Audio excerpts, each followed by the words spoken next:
E aí galera do curso de pré-cálculo do Me Salva, nessa aula vamos fazer alguns exercícios rápidos envolvendo funções de primeiro grau, as retas.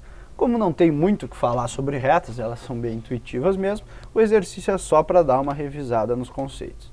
Então ele pede aqui que a gente trace o gráfico das seguintes retas. E nós temos 3 retas aqui com um espacinho para fazer o gráfico. O gráfico de retas é bem fácil de traçar, é só a gente ver se o A e o B, aqueles coeficientes angulares lineares lá, são positivos ou negativos. Ó, aqui a gente tem o A que multiplica o X positivo e o B também positivo. Isso, como o B é 1, então a gente sabe que ele cruza o gráfico aqui no ponto 1. Dado que ele cruza o gráfico do ponto 1 e que ele tem inclinação positiva, então o nosso gráfico vai ser mais ou menos assim. Na segunda aqui, ó, nota que a gente tem agora, o B continua positivo lá no 4, só que agora a inclinação é negativa, igual a 1/2. Isso significa que ela está menos inclinada que essa reta aqui. Então, nesse caso, a gente vai ter uma reta mais ou menos assim, ó.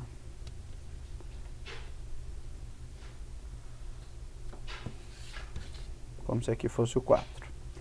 Por fim, a gente tem ali, ó, f de x igual a 3. Essa é uma reta constante. Nota que para qualquer valor de x, o y vale sempre 3. Ou seja, é uma reta horizontal. O A é igual a 0, então significa que a inclinação é igual a 0. Portanto, essa reta é assim, ó. E aqui é o ponto 3. Então, agora que já fizemos esses gráficos, ele pede só para que a gente ache as raízes. As raízes a gente já sabe também, é muito fácil, é só igualar a função a 0. Igualando essa primeira aqui, a gente fica com 3x menos 9 igual a 0, 3x igual a 9, x igual a 3. Então a raiz é o ponto x igual a 3, é no ponto 3 que essa reta aqui vai ser igual a 0. E aqui em f de x igual a 3, é aquele exemplo que a gente viu lá da reta horizontal. Aqui está a nossa f de x. Nota então que ela não tem nenhuma raiz. Então essa aqui a gente pode escrever como resposta, não tem raiz.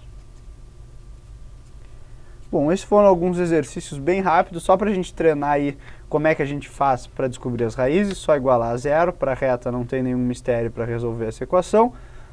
Notar que existem retas que são paralelas ao eixo x, retas que não são paralelas, que são perpendiculares ao eixo x, não existem, não são funções. Por quê? Porque daí para um valor de x a gente tem infinitos valores de y. E aqui a gente está tratando apenas de funções, f de x. E nos gráficos aqui deu para revisar um pouquinho ali o conceito do A e do B, positivo e negativo, inclinação da reta e corte no eixo x e no eixo y. De retas era isso que a gente precisava saber. Agora na próxima aula a gente vai ver um pouco as funções de segundo grau e depois fazer alguns exercícios e dar continuidade aí com as outras funções polinomiais, trigonométricas, exponenciais, etc. Era isso aí. Até lá!